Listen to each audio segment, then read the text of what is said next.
Hi,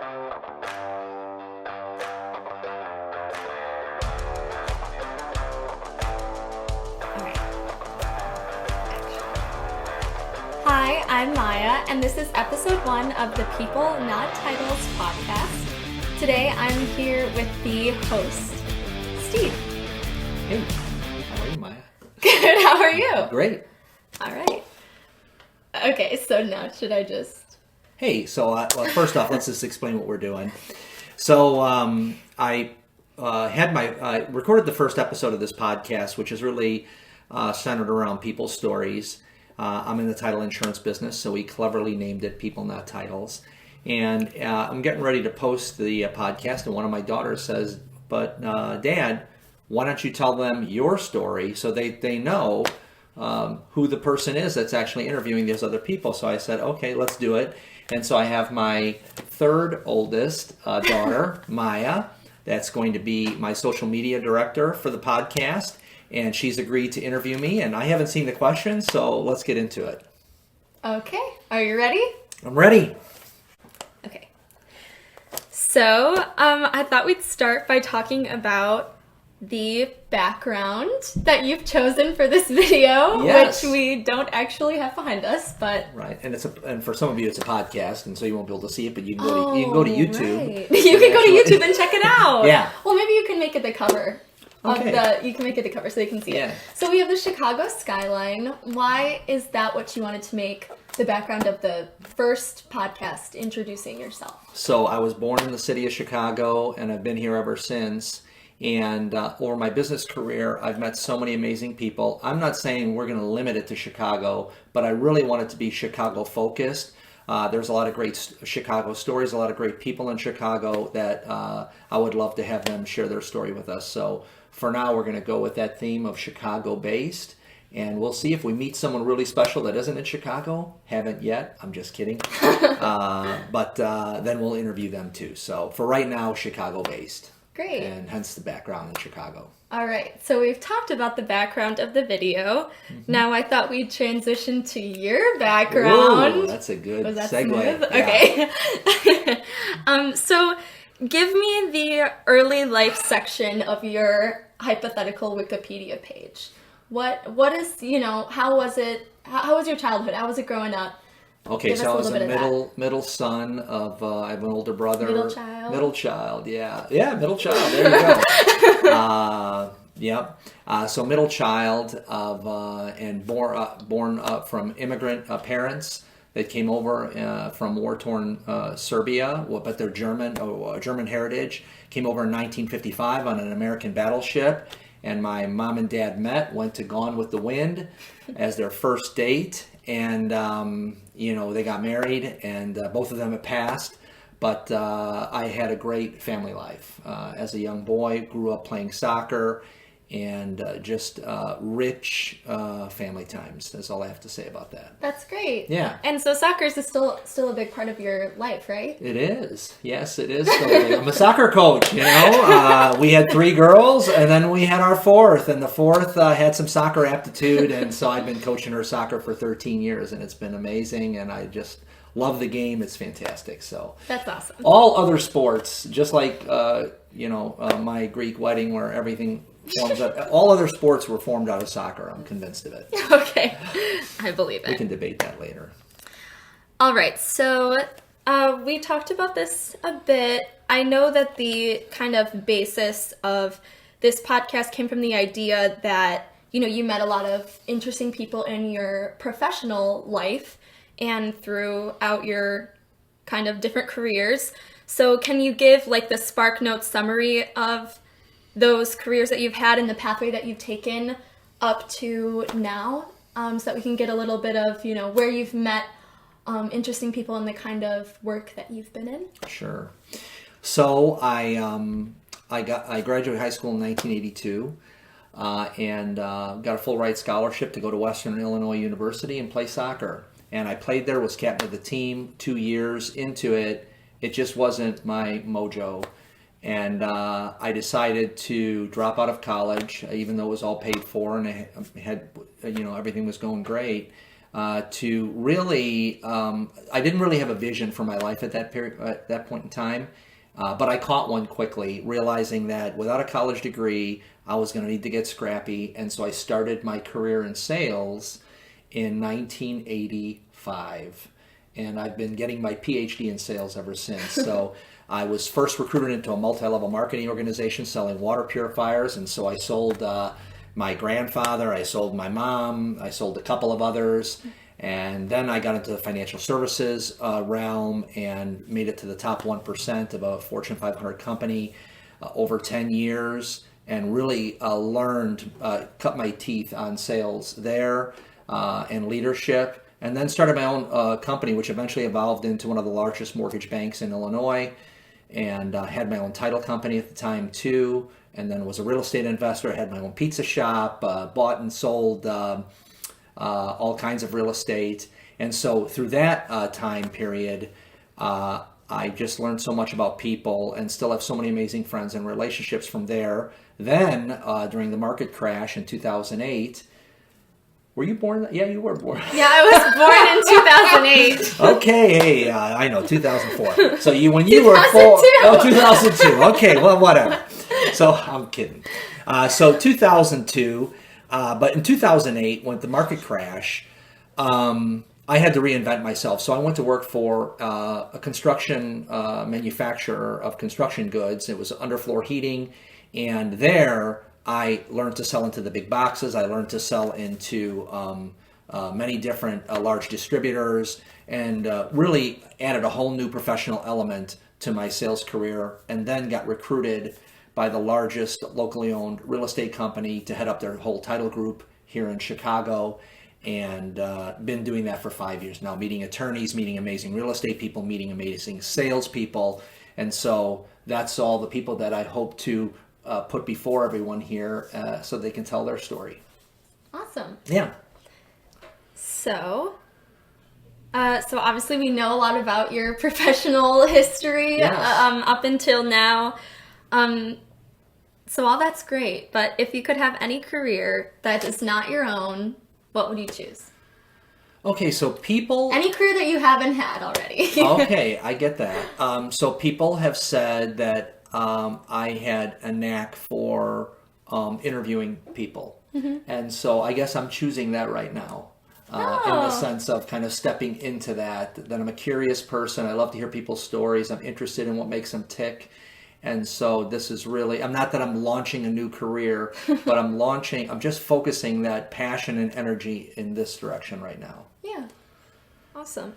Your pathway through life.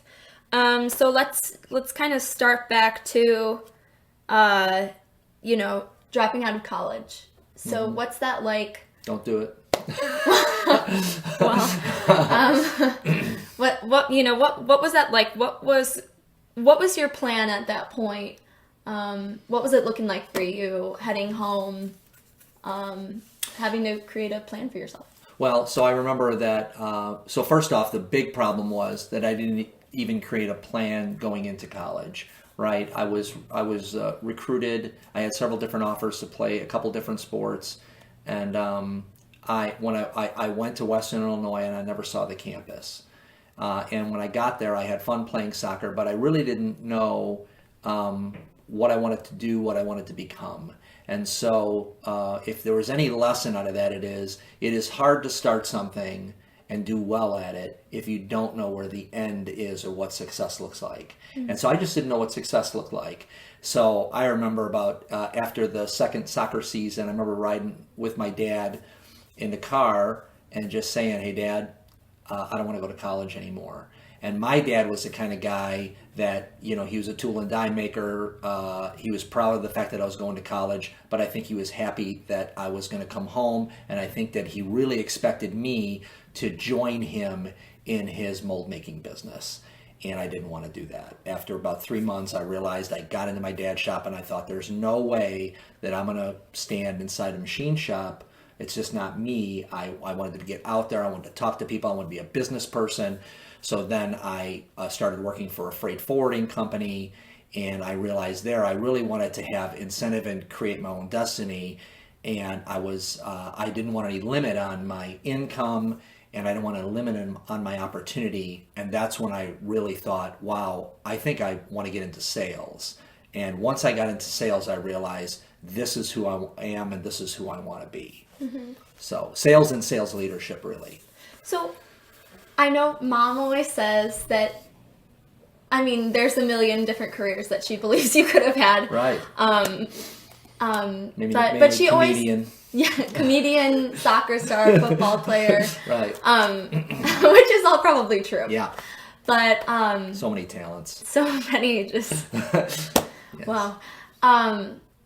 But she always points out that you had a gift for sales. So when do you feel like it was first pointed out that you had a gift for, or you had a knack for even dealing with people and talking to people and connecting with people and, all of those different traits that make a good salesperson?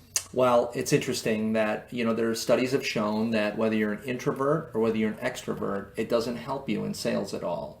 An introvert just has to focus on different things, and that is forcing yourself to kind of get out there a little more. And an extrovert has to learn how to shut up, which was very difficult for me, how to ask questions, how to listen closely, which it was also very difficult for me, and how to get good at the profession of sales.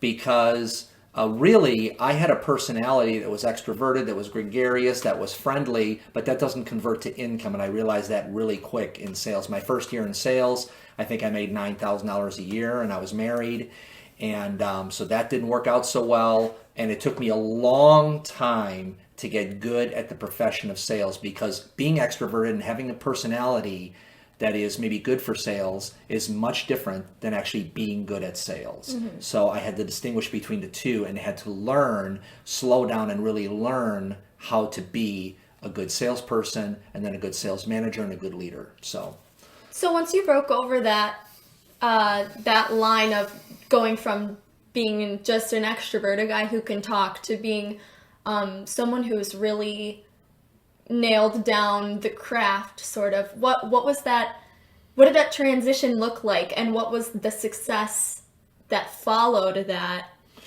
How did that kind of play out for you? So what I realized is in sales that once you learn how to sell, someone will always value you because they're looking for someone that can do that.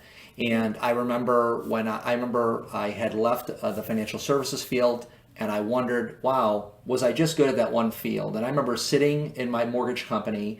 I had several employees, and I sat there. I was like, okay, my business is open. What do I do now? And I got the phone book, and I started calling out of the white pages. I remember calling a guy. I still remember his name today, Greg Shumsky.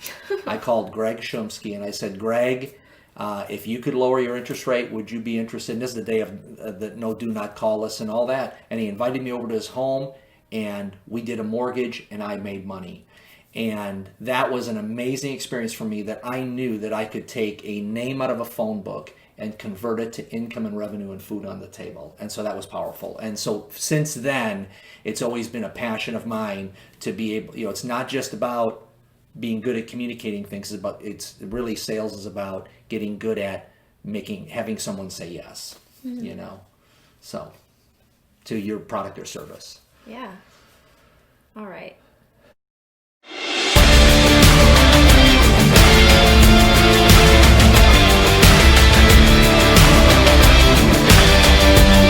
Yeah.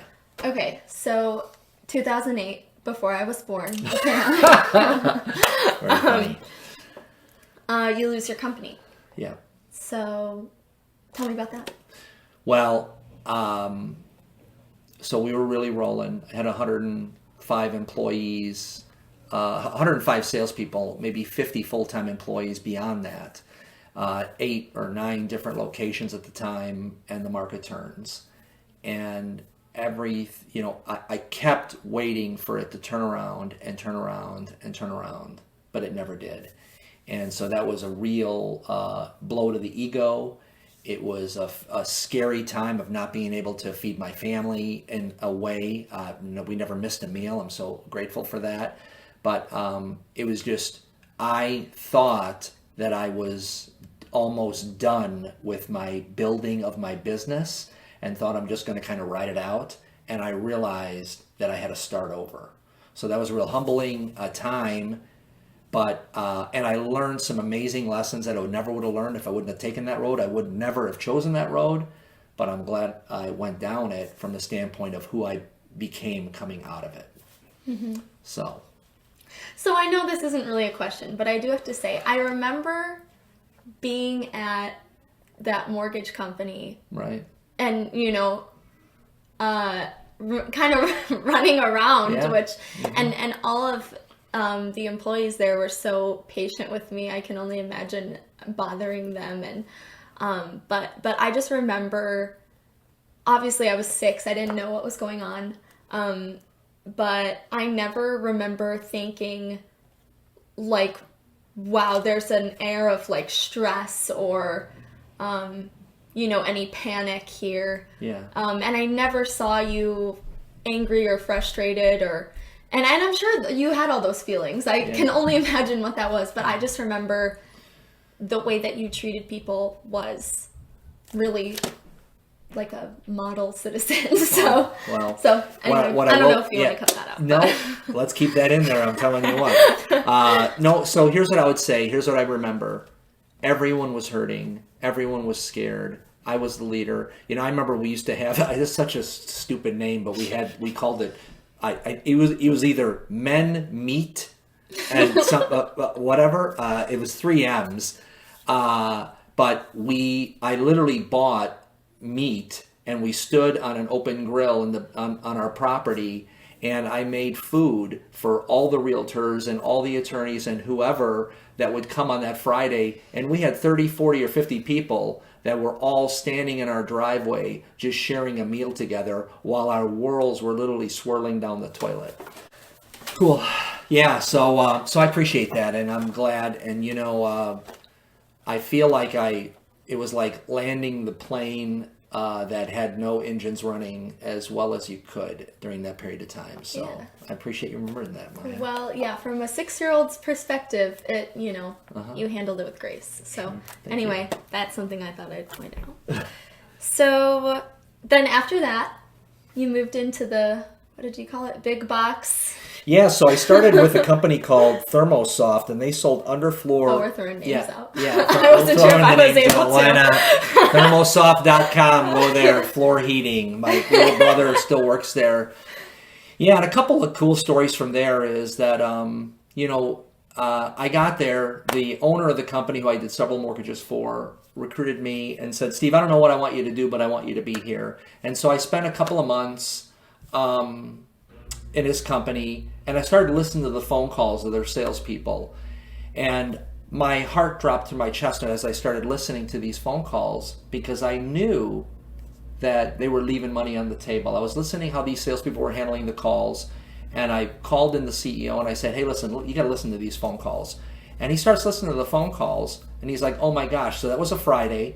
He announces to the entire company, the next day we're going to have sales training, and Steve is leading the sales training. And so I'm thinking to myself, I started with this guy sitting in a corner. Nobody really knew who I was. And the next day I was their manager, and he introduced me as their vice president of sales. And we grew revenue by several $1 million over the course of a couple of years. We launched products with Home Depot. We launched products with Menards, Kohler. And so there I learned how to address a boardroom and how to work under. I thought I'd never have a boss again, owning my mortgage company. But then I learned again what it's like to collaborate with my CEO to drive revenue for this company. And I had so much pride in the fact that we were a manufacturing company. And so you think, oh, you're selling stuff, big deal. But every day I'd walk through the factory and I'd see all these people, Russian immigrants, Americans, whatever, all working, making the product. And I'm thinking to myself, wow, if we don't sell something up front, no one in this factory has a job. And so it just gave me a sense of pride of how a good salesperson and good salespeople and good sales leadership really are so vital to our economy and just that companies in general. So Yeah. Mm-hmm. So then. Yeah, so then an old acquaintance of mine calls me up and says, hey, listen, I see you have title insurance experience on your resume. Why don't you come work for us? And I get recruited, and I wound up heading sales for a large title operation, the third largest title company in Illinois, Land Trust Title Services. And I just have an amazing career. I feel so fulfilled at my work. I have an amazing group of salespeople, and I have just amazing leadership team and an amazing opportunity. So it's just something that just keeps me pumped up and growing. So boom, people, not titles. People, not titles. There you go. So, another really admirable. Let me try this. Easy for you to say. Another really admirable quality that I admire in you Sure. is that you're always trying to make self-improvements and self-progress in your career and in your personal life. So, what's one thing that you're doing in your career or I don't know if you're doing it anymore. I had one specific thing in mind. I don't know if you can tell. But what's something that you're doing to continue learning to progress in your career, I guess? Okay. So I'll tell you the one thing I'm doing in a second, but I heard a great quote that inspires me. Actually, I heard two great quotes, so I'll give it to you. Okay. The first one is that whoever got you to where you're at the you that got you to where you're at can't take you to where you want to go. Okay, you have to get better. And so that's something that I've always taken to heart, that I have to get better, I have to improve. And I don't like to think about retirement. Mm-hmm. I want to think about adding value till I'm pushing up the daisies. And so I just want to continue. Okay. I just want to continue to get better and grow. So right now, I'm taking this amazing 10-week course at Northwestern for sales, and it has really challenged me. I just finished it up, and so even though I'm a college dropout, one of us is a Northwestern student. That's right, Northwestern. So anyway, but it was I thought I knew a lot about sales, but it has taken me to a whole new level. So that's been exciting. And then another quote that my mentor in sales wrote to me the other day. He said this. He said, "A man cannot enter into a river twice." Okay. So I don't know the if that's same river twice. The same river twice. The same man cannot enter into the same river twice because the river and the man are different. And so the idea is that we are growing or we're dying, and we're going to be different. And so why don't we grow? Love it. Yeah. That's great. Yeah. Okay, so now, if your listeners are ready to dive in with you, I figured maybe there's some fun little things that they want to know about you. They know everything about your career. Yeah, let's do fun stuff. So, okay, I don't know if you know the answers to some of these questions, but we'll just try and it'll be great. So, here's a fun one. This one actually is business related. What is the wildest or craziest or funniest sales or business conversation meeting that you've ever had? A really crazy experience. Yeah, I had several different crazy experiences, but I'll give you one that comes to mind. Is that I was selling life insurance in the home, and we're supposed to qualify. We were selling to middle income people, and I don't know if I want to tell this story actually. Wait, okay, just tell it to me. Tell it to me. So anyway, so I show. Okay. Did he die? What? Did he die? Did I die? No. Did the person die? No, don't look so excited about that. Holy mackerel. I thought you were going to say you were selling life insurance and the guy died. So we're supposed to. No. We can make sure that doesn't die. Yeah. So okay. So we're supposed to qualify our people, but I was so desperate for appointments that we went into this really rough neighborhood. And I'm doing a presentation over a TV tray, trying to sell people life insurance that I'm quite certain can't afford it. And I'm like, okay, how do we get out of here? And so I'm like, I got to go to the bathroom. I went to the bathroom, and there were cockroaches crawling all over the toothbrushes. Gross. Yeah. That's so gross. And so I was like, okay, these people can't afford to get rid of the cockroaches. They're not going to be able to buy life insurance from me. And out the door I went. And so, that's one story. So do you want to tell a different story? Okay, another story. Redacted. Not that one. So let me think about this here. Ew, that's so gross. Okay. Sorry. So, we talked about soccer, which is probably like your main thing. But what do you like to do for fun? Oh my gosh, what do I like to do for fun? Well, I love, Kathy and I go to Orange Your Theory, wife? my wife. We go to Orange Theory, and so I love to stay fit and active. I'm going to be a grandpa, so I'm going to be coaching probably into my 90s, which is 50 years from now. And so It's not my child, by the way. Very good, well played. So so I love to exercise, love to stay active, love to hang out with family. Awesome. So what's a fun fact about you? Fun fact. What's a fun fact? So I learned how to play guitar, after I crossed over to the point of learning things, not after I crossed over. It's kind of like learning a language when you get a little older. It's a little difficult. I felt like that. But I learned how to play guitar, and a fun fact is I learned how to play guitar with my daughter that knows how to sing real well, and that's Maya right here. So there's a fun fact. Maya and I are actually a guitar duo, and we'll spare you the the music. Right The music. Yeah. Okay. So what are some podcasts that you like listening to? Oh, so that's great. So I really got hooked on the Ed Milet's show. I liked that one. Okay. I'm embarrassed to say I really enjoyed the Skinny Confidential. So The Skinny Confidential. I know that sounds so weird. He has a family full of girls. So. Yeah, I have a family full of girls. So you can look that one up and throw some of that into your ears. But really stuff that you learn, stuff where you're learning, podcasts where you're learning how to improve, and I like just some fun stuff too. So yeah, that's so fun. Uh-huh. So why are you starting this podcast? Out of all the things that you could talk about, why did you choose this? That's a great question. So first off, I read the other day that Amazon sold out of podcast mics. So I think I'm starting podcasts at the right time. I'm kidding.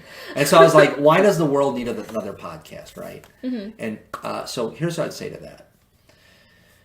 Most of the people that impacted me in my life, most people never heard of. And they're amazing people. And so I am looking forward to getting into, people are like, oh, let's interview some celebrity or let's find out how this top person made it or whatever it is. I'm looking forward to talking to people that you might not have known before the podcast was aired. But once you do get to know them, you go, wow, that's an amazing person. And that hopefully could inspire you and say, hey, listen, I want to be an amazing person too. Or even look at yourself and go, you know what, I'm an amazing person. I have a story too. And so I believe that everyone has a story. And so I'm just looking forward to helping people tell it. Right. Because those people, the not celebrities and the not ultra rich and famous and whatever, that's most people. Right. So. That's right. Yeah, so of course I could have any celebrity I want on my podcast. Of course. Of course. So I'm not going to take the easy route and have the big celebrities. I'm going to go with the little guy. Right. I'm kidding you. Well, I might throw a few celebrities in there. Hey, watch me. Well, maybe you'll be a celebrity. Yes! That's what we're shooting for here, aren't we? I'm kidding. Okay, so what can listeners look forward to? So initially, I'm just looking forward to the first few weeks of having some great Chicago real estate people, some great Chicago real estate attorneys, and some great Chicago business people on here telling their stories, how they became successful, how they overcame doubts, how the lessons they learned over time, the value of the people that built into them, all those different things. So I think if you're a person that's looking and saying, I'd like to learn about successful people, you're going to really enjoy my podcast, because we're going to talk to successful people that overcame obstacles to become who they are. Love it. Mm-hmm. That's great. Yes. All right. Well, thank you for joining us today. Yes, you're welcome. Thank you for listening and watching, and thank you for answering all my questions. You're welcome, Maya. Thank you. You did a great job. Thanks. All right. Well, at least you'll be taking over. Yes.